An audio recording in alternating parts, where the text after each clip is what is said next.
정신의학에서 그런 얘기를 합니다. 무슨 얘기를 하냐면 인간관계 가운데 나와 함께 있는 사람이 10명이라고 치면은 그 가운데 7명은 나한테 무관심하고 2명은 나를 싫어하고 1명은 나를 좋아한다는 겁니다. 인간관계가 그렇다라고 합니다. 10명 가운데 2명 정도는 무조건적으로 나를 싫어한답니다. 여러 가지 이유가 있다는데 그냥 이유 없음이라는 경우도 죄송합니다. 존재한다고 하죠. 특히 우리가 한국 사회에서 살아간다는 건 전 좀 그렇지 않은데요.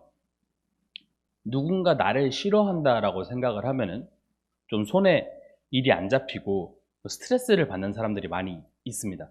솔직히 말하자면 저는 안 그렇습니다. 저는 누군가 저를 싫어하건 말건 좋아하건 말건 나한테 관심이 있건 말건 상관을 안 씁니다. 왜냐면은 저도 관심이 없기 때문에 저도 사람들한테 되게 냉정하고 드라이한 건조한 성격이기 때문에 그렇게까지 관심이 없습니다. 하여튼 근데 저는 그런 부분에 대해 공감하지 못하지만 많은 사람들이 그런 얘기를 합니다. 스트레스가 너무 받는다고. 누군가 나를 싫어한다는 그거 자체만으로. 이러한 불편한 관계를 가지는 것이 싫다고. 이러한 불편한 관계에 대해서 세상에 많은 사람들이 해결책을 제시합니다. 그렇죠? 유명한 사람들도 있고 유명한 책들도 있는데 그 중에 한 가지만 오늘 다루자면은 미움받을 용기라고 불리는 이제 알프레드 아들러라고 하는 그런 심리학자가 쓴 책이 있습니다. 용기의 심리학이라고 해서 상대방이 나를 미워하는 것은 상대방의 이유지 내가 생각할 게 아니다 라고 말하는 그러한 이야기를 하는 사람도 있고요. 이 사람 말고도 막 플라톤이라든지 여러분들이 알고 있는 수많은 심리학자들이 이것에 대해서 계속 지속적으로 얘기를 합니다. 근데 놀랍게도 오늘 본문 가운데 예수님께서 이러한 불편한 관계에 대해서 이야기를 하십니다. 성경에도 이러한 불편한 관계 가운데 우리가 어떻게 지내야 되는가를 이야기한다는 겁니다. 오늘 본문을 바로 살펴보도록 합시다. 38절부터 눈에는 눈, 이에로 이로 갚으라 라고 이야기를 하십니다. 바로 들어오면서. 그리고 이렇게 얘기하십니다. 눈에는 눈, 이에는 이로 갚으라 이야기를 들을 것인데 너희들이 눈에는 눈, 이에는 이로 갚으라 이야기를 들었다. 이 얘기는 출애굽기 24장 24절을 보면 알 수 있는데 너희는 눈에는 눈, 이에는 이로 갚으라. 여러분 이거 어디서 들어보지 않으셨습니까? 못 들어봤나요? 세계 역사, 세계사 시간을 보다 보면 동해복수법 이게 안 보이니까 참 힘들어요. 동해복수법이라고 해가지고 하무라비 법전, 눈에는 눈, 이에는 이 이런 거 배우지 않았습니까? 고대 중동의 문화가 이런 겁니다. 상대방이 나의 눈을 상하게 하거든 상대방의 눈도 상하게 하고 상대방이 나의 이빨을 부러뜨리거든 나도 상대방의 이빨을 부러뜨리고 뭐 상대방이 나한테 한 짓을 똑같이 하라는 겁니다. 그것이 바로 동해복수법입니다. 이것이 구약 가운데 존재하는 하나의 율법이었습니다. 이스라엘 백성들이 진짜 딱 이렇게 살았습니다. 만약에 내가 지휘전사가 누군가를 때렸다면 그 누군가는 지휘전사를 똑같이 때릴 수 있는 겁니다. 놀랍죠? 근데 예수님께서 말씀하십니다.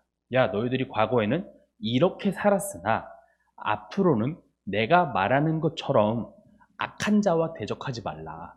너희들을 괴롭히고 억압하고 아프게 하는 자들과 대적하지 말라. 그들과 싸우지 말라. 하면서 세 가지 비유를 예시로 듭니다.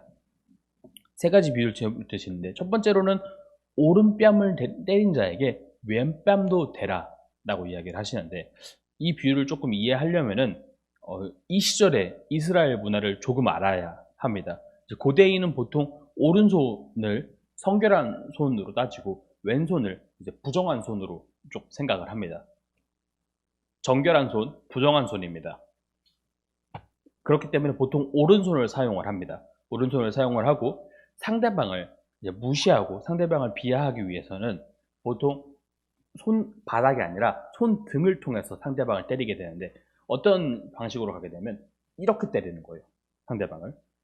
자연스럽게 오른 손등으로 상대방을 때리게 되면 자연스럽게 오른뺨을 맞을 수밖에 없는 겁니다. 이렇게. 이해가 가시죠? 되게 이 행동 자체는 무슨 의미냐면 인격 모독적인 행위인 거예요. 너를 무시하고 너를 비하한다라는 의미가 포함되어 있는 것이죠. 근데 예수님은 그런 상황에서 뭐라 말씀하시냐면 왼뺨도 대라 라고 말씀을 하십니다. 오른뺨을 쳤는데 맞았는데 손이 이렇게 간 상태에서 왼뺨도 대라라는 거는 문자 그대로 보면은 오른뺨을 때리셨습니까? 에헤헤 왼뺨도 때리셔서 헤헤 이렇게 하는 게 아니에요. 저 사람이 왼뺨을 때려도 막지 말라는 거예요. 저 사람이 왼뺨을 치더라도 가만히 있으라는 것입니다. 무슨 얘기입니까? 용서하라는 겁니다. 저 사람이 나를 인격 모독적인 행위에 가깝게 정말로 지금으로 따진다면은 우리들한테 개쓰레기라고 부르면서 어떻게 너는 그렇게 살 수 있냐라고 말하면서 진짜 온갖 쌍욕을 다 하는 수준인데 그걸 용서하라는 거예요. 그걸 용서하고 참으라는 겁니다. 첫 번째 비유의 말씀이 그것입니다. 악한 자와 대적하지 말며 악한 자가 너에게 하는 것을 용서하고 참으라. 이것이 예수님께서 말씀하시는 오른뺨과 왼뺨의 비유입니다. 두 번째 비유로도 말씀을 하십니다.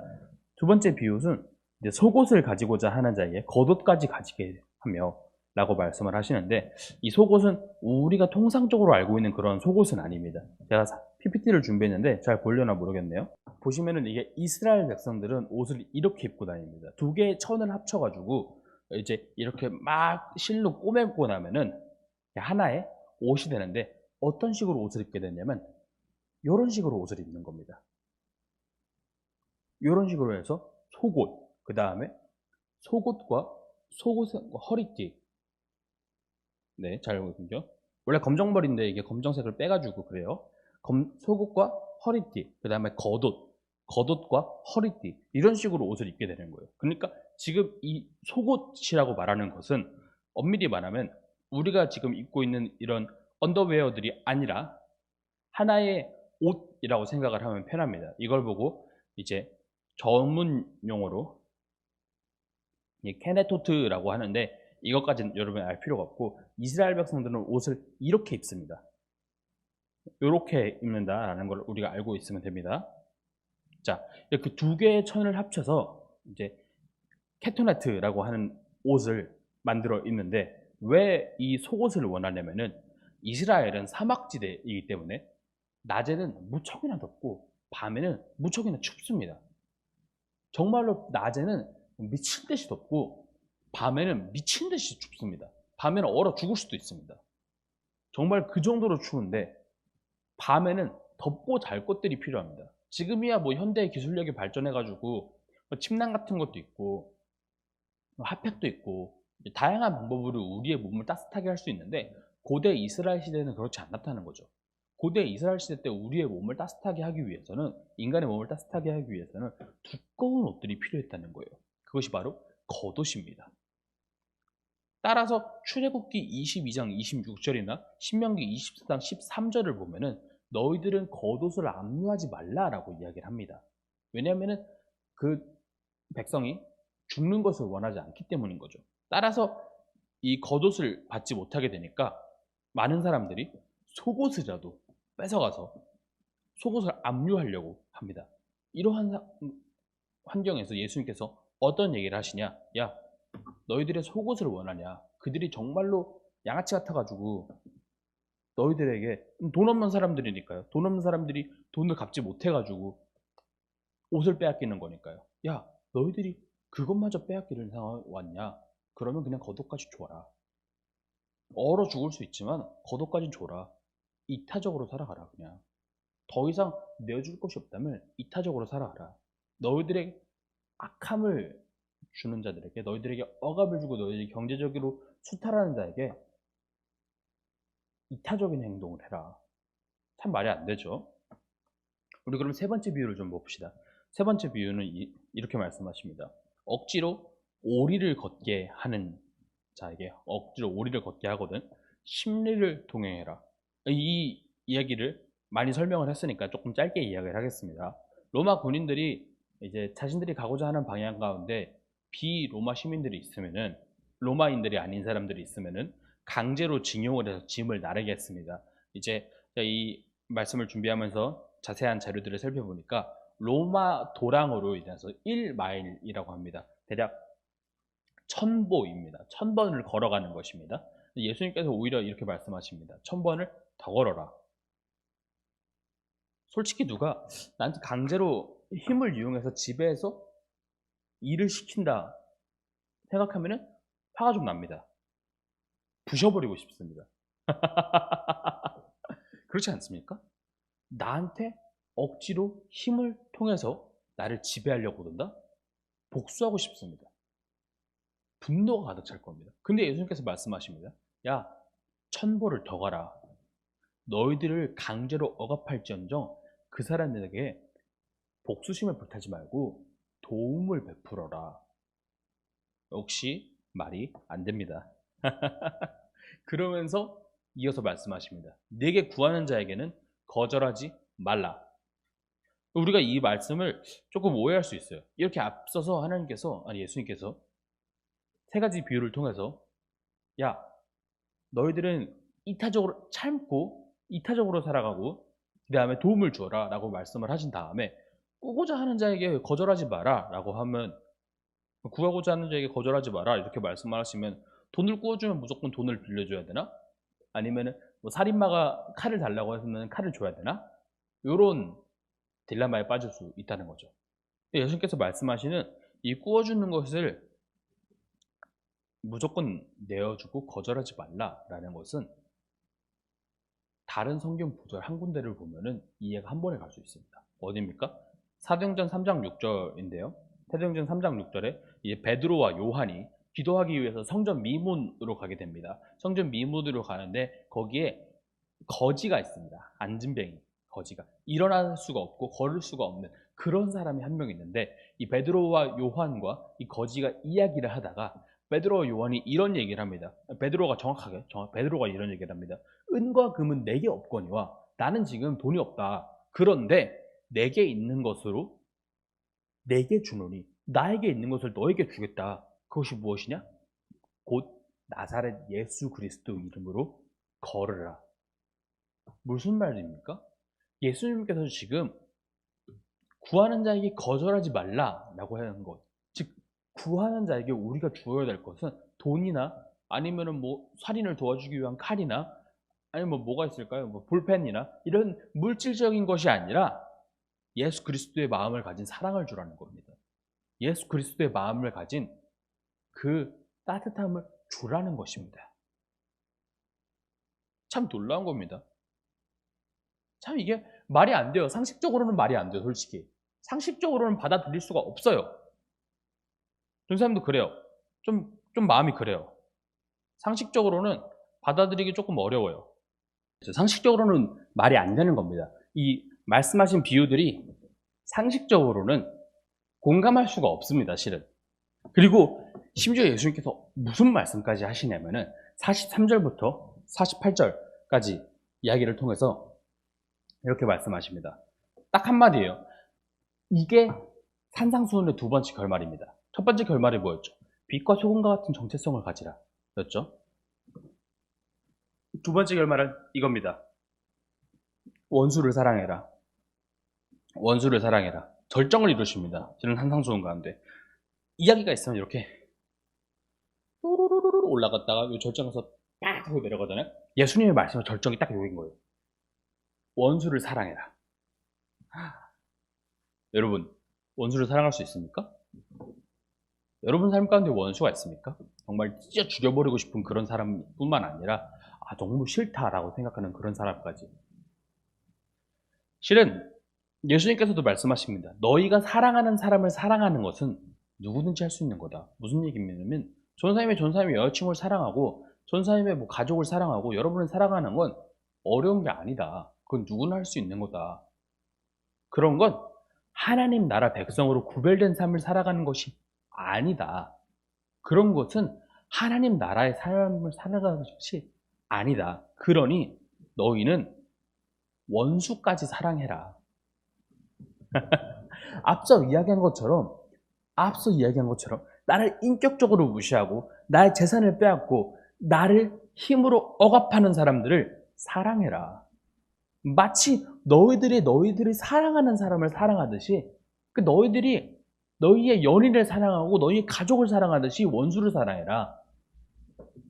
그리하는 것이 너희들의 삶 가운데 그리스도인다운 모습으로 온전히 살아갈 수 있다. 그렇게 사는 것이 너희들이 온전한 그리스도인의 모습으로 살아가는 거다. 세상과 분리돼서 다른 방법으로 살아가는 것이 하나님의 영역 안에서 온전하신 것처럼 우리가 우리의 영역 안에서 온전할 수 있다는 거예요. 이해가 갑니까? 내가 그리스도인답게 온전하고 완전해지기 위해서는 원수를 사랑해야 된다는 것이죠. 근데 이게 솔직히 상식적으로 볼 때는 말이 안 되는 소리예요. 생각을 해봐요. 나의 가슴을 후벼 파고 모기가 있는데 나를 아프게 하고 고난에 빠뜨리고 슬픔에 잠기게 하는 사람을 사랑한다는 게 솔직히 말해서 세속적인 워드만 사용하면 정상적인 사고방식은 아니에요. 이게 몇 명 얼굴이 보이는데 이게 일반적인 사고방식은 아니란 말이에요. 근데 예수님께서 우리한테 말씀을 하십니다. 야, 원수를 사랑해라. 원수를 사랑해라. 어떻게 원수를 사랑할 수가 있습니까? 이러한 사고방식에 실은 전제가 하나 있습니다. 우리가 원수를 사랑하기 이전에 한 가지 전제가 하나 있습니다. 전쟁은 하나님께 속한 것입니다. 요겁니다. 전쟁은 하나님께 속했다는 겁니다. 무슨 의미인지 아십니까? 우리 삶의 복수도 하나님께서 하신다는 겁니다. 여러분의 삶을 아프게 하고 핍박하게 하고 강팍하게 하고 슬프게 한 자가 있습니까? 하나님께서 하실 겁니다. 하나님께서 일하실 겁니다. 그 사람에게. 뭐 드라마나 영화의 많은 주제들이 복수죠. 그 사람들의 삶을 보세요. 내 삶을 어지럽게 하고 내 삶을 아프게 한 그들에게 복수하는 것이 삶의 목적이 되고 삶의 방향이 되는데 예수님께서 그렇게 말씀하지 않으십니다. 야, 눈에는 눈으로 이에는 이로 갚지 마라. 그저 그들을 사랑해라. 우리 삶의 원수가 어떠한 모습으로 나타나냐면요. 어느 날 갑자기 누가 아무 이유도 없이 나의 가족들을 무자비하게 살인하는 사람이 나타날 수 있습니다. 그런데 그러한 아픔을 경험하는 그런 정말로 슬픔이죠. 그런 아픔을 경험하는 사람들은 극소수에 불과합니다. 그렇다면 우리 주변에 있는 아주 실질적이고 객관적인 원수는 누구냐? 라는 거죠. 내 이웃입니다. 내 가족입니다. 그리고 내 친구입니다. 사람들이 나를 평가하고 나를 비난하고 나를 줄세우고 하는 그 사람들입니다. 그 사람들이 나의 원수입니다. 그렇지 않습니까, 여러분? 실은 여러분들이 나를 완전히 지휘하는 사람을 100% 이해한다면 여러분들은 지휘를 욕할 수 없습니다. 왜냐면 내가 되는 거니까요. 근데 여러분들을 완전히 모르기 때문에 여러분들에 대한 아무런 사전 지식도 없기 때문에 여러분을 비난하고 여러분을 무시하고 험담하기 시작하죠. 그럼 그것들이 나에게 상처가 되고 아픔이 되기 시작합니다. 원수가 되는 겁니다, 나와. 교회를 다닌다는 이유만으로 요즘에 욕을 먹는 지체들이 있습니다. 알고 있습니다. 정말로 힘들어하는 거 알고 있습니다. 그들이 여러분의 원수가 됐습니다. 원수가 생겨 축하합니다. 미안합니다. 최근에 한 학부모님이 쓴 글을 봤는데 코로나로 인해서 우리 교회가 아닙니다. 코로나로 인해서 고등학교 아이가 집에만 있고 이제 공부는 하지 않고 하니까 원수처럼 느껴진다는 겁니다. 진짜 너무 싫다는 거예요. 빨리 좀 나갔으면 좋겠대요. 하루에 설거지를 10번 이상 했다는데 부모님이 너무 싫대요. 3남매시거든요. 첫째 고등학생이 빨리 나갔으면 좋겠다. 빨리 원수처럼 느껴진다. 이런 이야기를 들었습니다. 그래서 우리 삶 가운데 원수는 아주 가볍고 사소한 문제로도 생겨날 수 있구나 라는 것을 또 깨닫게 됐습니다. 실은 내가 의도하지 않더라도 나는 누군가의 원수가 될 수 있습니다. 이러한 논리로 볼 때 원수라는 것은 자연스럽게 생겨나는 나의 삶의 문제들을 가져오는 사람들, 그리고 갑작스럽게 내 삶을 파괴하는 그런 사람들이라고 할 수 있습니다. 여러분들에게 물어보고 싶습니다. 여러분의 원수는 누구입니까? 자연스럽게 생겨나는 나의 삶의 문제들을 가진 사람들이 누구입니까? 아니면 갑작스럽게 나의 삶을 파괴하는 사람들이 누구입니까? 접니까? 미안합니다. 여러분, 많은 분들이 이렇게 말씀을 하시죠. 나이가 먹으면은 인간이 유두리가 생긴다, 유해진다, 부드러워진다 이렇게 말씀을 하십니다. 근데 이건 둘 중에 하나예요. 많은 사람들이 살면서 정말로 원수를 사랑하게 되거나 아니면은 살 때 보니까 그냥 많은 사람들을 만나 보니까 그러려니 하는 거예요. 아, 그냥 저 사람은 저런 거구나. 아, 사람이 원래 저렇구나 라고 하는 거예요. 근데 여러분, 이건 놀라운 겁니다. 그저 세상을 살아가는 사람들도 시간이 지남에 따라서 스스로 내 삶 가운데 존재하는 원수들을 사랑하기 시작한다는 거예요. 놀랍지 않습니까?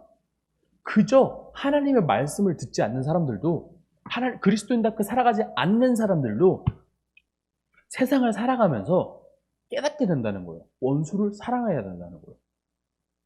그런데요, 더 놀라운 건 뭔지 아십니까? 진짜 더 놀라운 건요, 많은 그리스도인들이 시간이 지남에도 불구하고 원수를 사랑하지 못한다는 거예요. 세상 사람들은 하거든요. 그리스도인들은 못하고 있어요, 지금. 왜 그렇습니까? 대체 왜 그런 겁니까?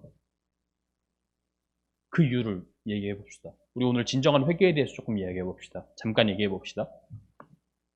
진정한 회개가 무엇입니까? 회개가 뭐죠? 하나님 앞에 막 울고불고 하면서 막 하나님 이러는 게 회개입니까? 여러분, 하나님 죄송합니다. 이것이 회개입니까? 진정한 회개는 무엇이냐면, 내가 만약에 회사에 돈을 횡령을 했어요. 내가 회사에 돈을 훔쳐가지고 누군가 월급을 받지 못했고 누군가 그로 인해서 힘든 생활을 보냈습니다. 그리고 내가 어느 날 하나님 앞에 그것을 회개했습니다. 하나님, 나는 죄인입니다. 내가 회사의 돈을 훔쳤습니다. 여기서 끝나는 게 아닙니다. 그리고 회사에 가야 됩니다. 회사에 가서 내가 회사의 돈을 훔쳤다, 회사 돈을 횡령했다 라고 이야기를 하는 겁니다. 그리고 그에 따른 벌을 받는 것이 진정한 회개입니다. 또 다른 비유를 들어볼까요? 우리가 저번 주에 성에 대한 이야기를 했죠. 만약에, 전 그러지 않았습니다. 만약에 제가 성폭행을 저질렀어요. 성폭행을 저질렀다면 하나님 앞에 회개하면 물론 사회적인 처벌도 받아야 된다는 겁니다. 그로 인해서 내가 평생 감옥을 나오지 못한다면 진정한 회개를 이루고 있는 거예요. 진정으로 회개한 삶을 살아가고 있는 것입니다. 무슨 말입니까? 믿음과 행위가 함께해야 된다는 겁니다. 내가 믿기 때문에 행위를 할 수 있어야 되는 거예요. 하나님을 믿기 때문에 하나님께서 원하시는 행동을 하는 것이 진정한 믿음이고 그리스도인 닮은 삶인 겁니다. 아시겠습니까? 왜 아직도 우리가 많은 그리스도인들이 원수를 사랑하지 못하는지, 행위가 죽었기 때문입니다. 이제 여러분들한테 물어보겠습니다. 진정으로 원수를 사랑하기 위해서는 어떻게 해야 됩니까? 용서하고 사랑하면 됩니다. 그 사람을 위해서 마음 아파해야 됩니다. 어쩜 저렇게 쓰레기 같은 인간이 있을까? 이게 아니라 어쩜 저렇게 쓰레기 같은 인간이 있을까? 미안해요. 어쩜 저렇게 쓰레기 같은 인간이 있을까? 마음이 아프다. 이런 맥락인 거예요. 복수심은 나를 먼저 불태운다고요? 불교세요? 불교세요? 기독교는 그렇게 말씀하지 않아요. 하나님은 그렇게 말씀하지 않으셨어요. 예수님은 그렇게 말씀하지 않으셨어요. 전쟁은 하나님께 속한 것이니 그들을 하나님께 드리라. 야, 하나님께서 일하실 거다. 하나님께서 그들을 치실 것이니 너는 그저 그들을 사랑해라. 아니, 생각해 보세요. 하나님이 그들을 친다는데 그들이 불쌍해지지 않습니까? 하나님께서 그들을 벌하실 거라는데 그들이 불쌍하지 않습니까? 그들을 향해서 눈물이 흘려지지 않습니까? 난 막 슬플 것 같아요. 아무리 원수일지언정 하나님께서 그들을 치고 그들을 벌하신다면 너무 미안할 것 같아요. 그래서 난 그들을 사랑하기 위해서 더 노력하겠습니다. 여러분 어떻습니까? 그들을 사랑하기 위해서 더 몸부림치시겠습니까? 아니면 그럼에도 불구하고 저 새끼 손가락 잘렸으면 좋겠다 이런 식으로 맨날 기도해야겠습니까? 실제로 들었던 기도 제목이에요. 여러분, 예수님께서 말씀하십니다. 원수를 사랑해라. 여러분이 원수를 용서하고 사랑하면 됩니다. 우리가 가질 마음 하나입니다. 원수를 사랑하고 용서하는 것. 이렇게 기도하시면 좋겠습니다. 하나님, 원수를 사랑하고 나를 억압하고 아프고 고통스럽게 하는 자들을 하나님께서 해결하실 줄 믿으니 나는 그저 그들을 용서하고 사랑하게 하여 주시옵소서.